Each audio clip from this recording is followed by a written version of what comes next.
First Sergeant Michael Baylous, spokesman for the State Police. Right now, this is all real preliminary information. It hasn't been going on very long.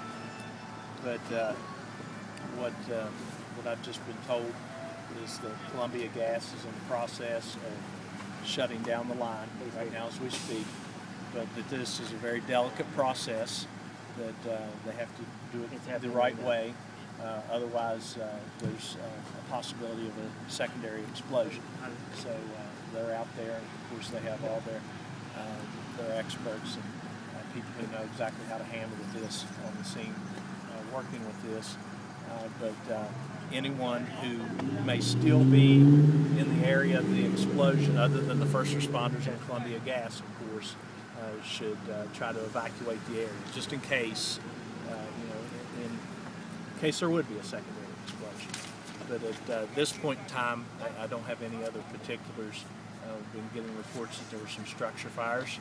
But I know social media is abuzz with what's going on, but it's just still too early for us to confirm very much. You don't know anybody, any injuries or deaths or anything like that? I don't have any information at all on that. Where exactly did the explosion take place? We know that. I don't even know that exactly where it is. Do we know what road? No, I still don't have the exact location of it, and not being real familiar with the area. And as of course we're here at Sissonville High School, and all access north of here is closed off.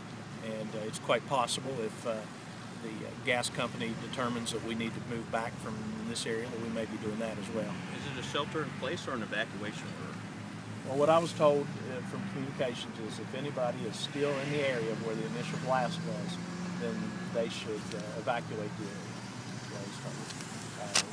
Again, there's a possibility of a secondary explosion if the gas line is not doesn't cooperate as they try to properly shut it down. It has to do with the pressure and relieving the pressure on the line, is what I'm told. Would this be a secondary explosion in that same area or elsewhere in this area?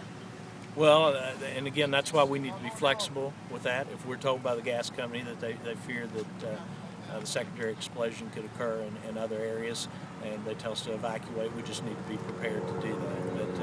But we just need to remain calm and wait and see. They're very good at what they do. So let's just hope and pray that everything goes according to plan, and there's no further problems. So has the line been capped off itself, or are they? That's what we heard on the radio. So has it been capped off, and is that the same thing as shutting it down? Well, I'm not an expert on gas lines, but it's my understanding they're still working on it right now. As far as damage at the scene, have you heard anything about that, or? Just word coming in through social media and some news outlets, and even communications had heard word that there may be some structure fires, but I don't have any specifics, so I hate to go into detail on that. Any reports of any injuries or anything like that? None that I've received so far, but again, let me caution you and say that this is very early. The first responders haven't been on the scene for very long. Do you know around what time you guys got the call, what time this explosion occurred exactly? Or no, I know that I passed or saw first responders heading to the scene about 1 o'clock was when I called into communications to see what the problem was. So it's going to